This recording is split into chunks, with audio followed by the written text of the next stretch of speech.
বর্তমান বাচ্চারা আল্লাহকে চেনার আগে এবং বুঝার আগেই অবৈধ প্রেম ভালোবাসা বুঝে এবং চিনে কিভাবে বাচ্চাদের আল্লাহ সম্পর্ক জুড়ে দেওয়া যায়। বাচ্চারা একেবারে বাচ্চা বয়সে তো আর হয় না, কিশোর বয়স থেকেই পোলাপান বিপদগামী হওয়া ধরে।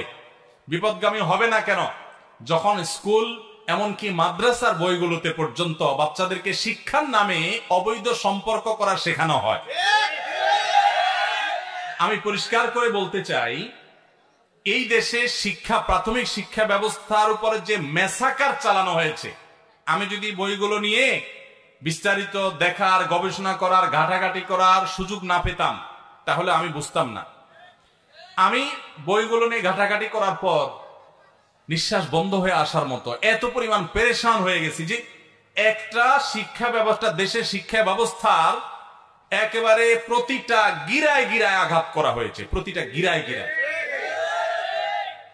আমাদের বাচ্চাদেরকে বন্ধুত্ব শিখাচ্ছেন, ছেলে আর মেয়ে বন্ধুতা করবে, এটা শেখানো লাগে এবং এটা শিক্ষা। এই সমস্ত কুশিক্ষার জন্য তো স্কুলে যাওয়ার দরকার নাই, রাস্তায় রাস্তায় বাজারে বাজারে ঘুরলে পোলাপায় অমানুষ হওয়া শিখে, এগুলোর জন্য তো স্কুলে যাওয়ার দরকার নেই।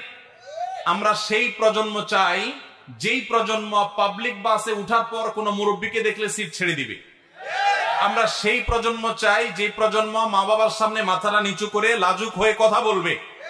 আমরা সেই প্রজন্ম চাই না যে প্রজন্মকে আপনি সেক্স এডুকেশন শেখানোর নাম করে বেহায়া বানাবেন। আমরা সেই প্রজন্ম চাই না যে প্রজন্ম ছেলে মেয়ে একে অন্যের সাথে বন্ধুতার নাম দিয়ে অবৈধ সম্পর্ক করে বাবা মার অবাধ্য হবে, তাদের জীবনকে ধ্বংস করবে। শিক্ষার নামে সমস্ত কুশিক্ষা পাঠ্যপুস্তকে ঢুকায়া আমার প্রজন্মকে যদি ধ্বংস করার এই পায়ে তারা অব্যাহত রাখেন, আল্লাহর কসম করে বলি, এদেশের মানুষ নিজের ছেলে মেয়েকে ঘরে রাখবে, তবুও শিক্ষার নামে কুশিক্ষা শিখাবে না। আমি বারবার করে আবেদন করি যথাযথ কর্তৃপক্ষের কাছে, আল্লাহর ওয়াস্তে আপনারা একটু সঠিকভাবে তদন্ত করুন এবং সিরিয়াস হন। যারা এই মেসাকার গুলো চালিয়েছে তারা, আপনারা দেখেছেন গতকাল মূলধারার একটা মিডিয়াতে নিউজ হয়েছে যে বিদেশি সাহায্য আনা কিছু এনজিও তারা আমাদের পাঠ্যপুস্তক গুলোকে তাদের মতো করে তারা খিস্তিকেও সেখানে ঢুকাইছে। এবং সেখানে আপনারা এও দেখেছেন যে ভারতের কোচিং সেন্টারের ওখান থেকে কপি এবং পেস্ট করে আমাদের বই বাচ্চাদেরকে দেওয়া হচ্ছে। তাহলে যারা বই লেখার জন্য সরকারের কাছ থেকে লক্ষ লক্ষ টাকা খাইলো, এরা কপি পেস্ট করে টাকা খাইলো, এর জন্য তাদের কি জবাবদিহি করা উচিত না? আমাদের মাদ্রাসার ছেলে মেয়েদের বই পুস্তকে শিল্প সংস্কৃতির নামে সেখানে ঢোল, তবলা, হারমোনিয়াম বাজানো, গিটার বাজানো এগুলা শিখাচ্ছেন কবারে, ভেতরের পাতায় পাতায় পাতায়, এমনকি মুসলমানদের ধর্ম শিক্ষার বইয়ে হিন্দু ধর্ম শিখাচ্ছেন।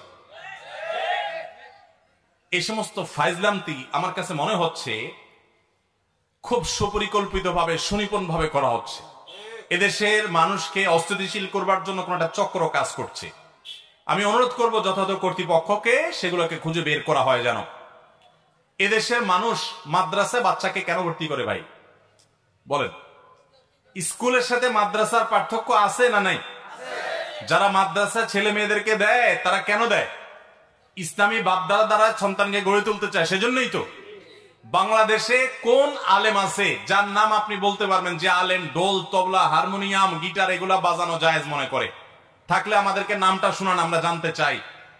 কোন আলেম নাই, বিশ্বের কোন উল্লেখযোগ্য আর কোন আলেম নাই সারা পৃথিবীতে। সমস্ত আলেমদের ঐক্যমতে যে জিনিসগুলো হারাম, মাদ্রাসায় আমি আমার বাচ্চাকে ভর্তি করালাম কোরআন হাদিস শিখার জন্য, আলেম হওয়ার জন্য, ইসলামী মূল্যবোধ শেখার জন্য, তাকে সেখানে শিল্প সংস্কৃতির নাম দিয়া তাকে আপনি ইসলাম যেটা নিষেধ করে, হারাম করে, সেটা তাকে শিখাচ্ছেন। অর্থাৎ আমার বিশ্বাসের বিরুদ্ধে জিনিস আমাকে জোর করে শিখাচ্ছেন। এর নাম জুলুম ছাড়া আর কি হবে? এগুলোর বিরুদ্ধে আমাদের সবাইকে সচেতন হতে হবে, আমাদের সবাইকে সতর্ক করতে হতে হবে। আমাদের সন্তানদেরকে সমকামিতা শেখানো হচ্ছে। আপনারা শরীফার গল্পের কাহিনী শুনছেন না? সবচেয়ে অবাক লাগে যখন দেখি যে উপরের চেয়ারে বসা মানুষগুলো বলে যে হুজুররা মানুষকে ভুল বুঝায়, এটা হিজড়াদের গল্প। কত নম্বর ধূর্ত, প্রতারক এবং ভণ্ড হলে এরকম কথা বলতে পারে? গত বছরের গল্প আমি পড়েছি, এই বছরের গল্প আমি পড়েছি, হুবহু একই, শুধু ট্রান্সজেন্ডার শব্দের জায়গায় আপনি হিজড়া বা তৃতীয় লিঙ্গ লাগাই দিয়েছেন।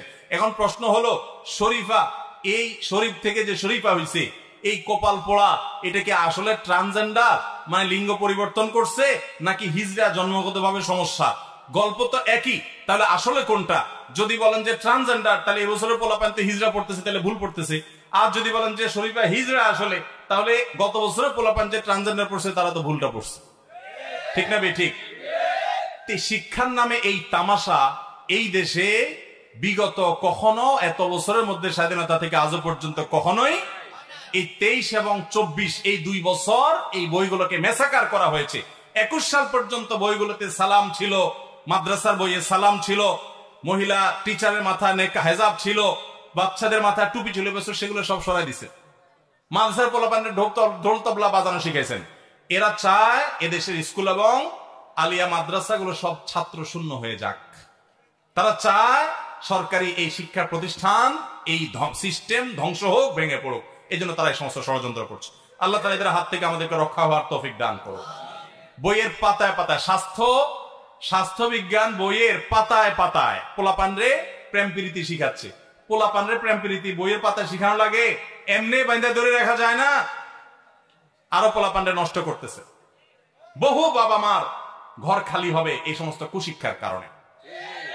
আল্লাহ তাআলা আমাদেরকে এই সমস্ত কুশিক্ষাকে প্রতিহত করার তৌফিক দান করুন। আমরা আবারও বিনীতভাবে অনুরোধ করতে চাই, আমি বিশ্বাস করতে চাই যে অনেক বড় বড় পদে দায়িত্ব থাকা ব্যক্তিবর্গ তারা জানেন না তাদের মাথায় কাঁঠাল ভেঙে খাচ্ছে কোন একটা মহল। আমি অনুরোধ করবো তাদেরকে, তারা যেন সতর্ক হন।